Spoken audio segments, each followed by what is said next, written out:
Oh man, get that tissue box ready, kids, because episode two, the tears were real. Wakanda forever, my friends.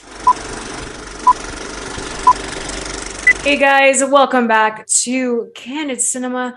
My name is Amanda, otherwise known as AMX NDA Reviews on Twitter, Instagram, and Letterboxd. Today I will be reviewing episode two of What If. And yes, this is the episode, guys. This is the episode that we have T'Challa as Star-Lord, and it is by far my favorite thing that exists in the MCU right now because this episode was perfection.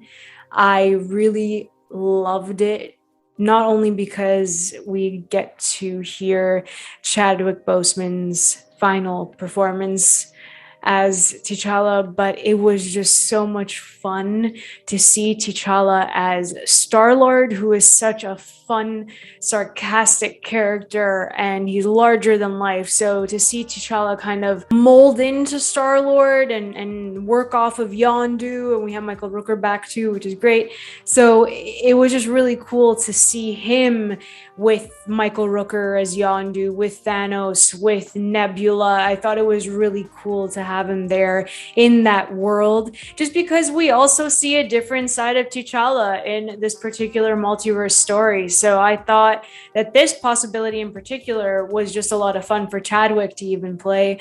I'm not saying that T'Challa and Black Panther isn't a fun character for Chadwick Boseman, but I thought it was really cool to see a different side of him, something a bit more playful, and I really loved his dynamic with Michael Rooker as Yondu. We got to see more of how the Ravagers label themselves as family, even though they've all been outcasts and they all done some pretty terrible things, but they all come together and they help each other out. So sometimes you can't choose your family, but it's very important to choose your friends that eventually become family. So I thought that that was a really nice sentiment that they put out in this episode. I really enjoyed that there was a more laid back Thanos, which was questionable, and Josh Brolin did come back and voice him. So I thought it was a very fresh take on Thanos. And there was a running joke throughout the entire episode that had me dying of laughter, because we've all presented this particular argument even over Twitter of what Thanos actually did in the MCU for the MCU. So I thought it was just really a fun gag throughout. The standout in this episode, apart from Chadwick Boseman as T'Challa, was Karen Gillan as Nebula. I thought this version of Nebula was really cool, and the entire episode had this espionage thriller edge to it, which I really enjoyed versus what kind of transpired in the first episode. So this was a lot more fun, more fast-paced. We got to see some other characters come back. Collector comes back, and we see it again, a different, darker side, and you could play around with things because of the animation. I think animation, animated films, animated TV shows really allow people to break through these boundaries and be able to play with so much more that you can't really present in live action, and you can bring a whole lot more from the comic books to the screen through the animation. So I thought that was really cool. Howard the Duck is a surprise character that comes through, and I loved it. Normally, you wouldn't really care about Howard the Duck because he's such a weird little character, but animated Howard the Duck is a lot of fun, and you didn't get the weird CGI type of look, three-dimensional Howard the Duck.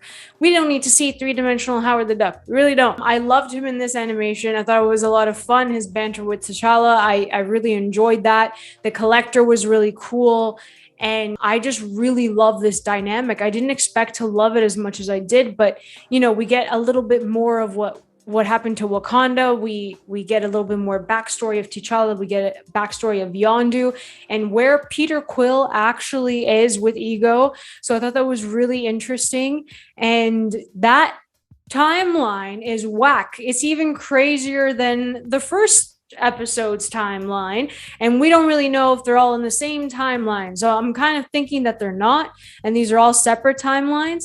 But this one with T'Challa, I'm more interested in it because of how you have, you know, Wakanda tying in with space, with like the galaxy, like that's wicked. So I would love to see more of that, and I hope we do get to see more of that.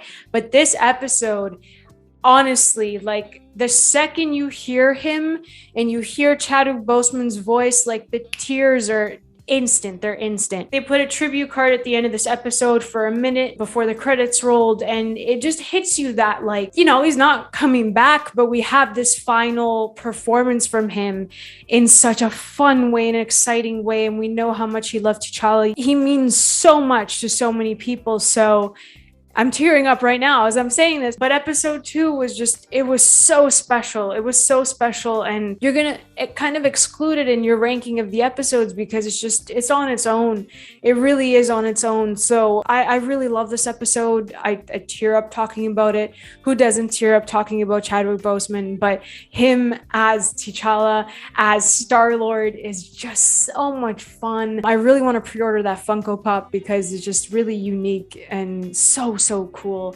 So episode 2 is my favorite so far. I really love the dynamic between everyone and just the meaning of family and what it is to be family, even though you're not blood related. I've always like gravitated towards those kind of stories, and they mean so much to me. So I really loved episode 2. It's high up there for me.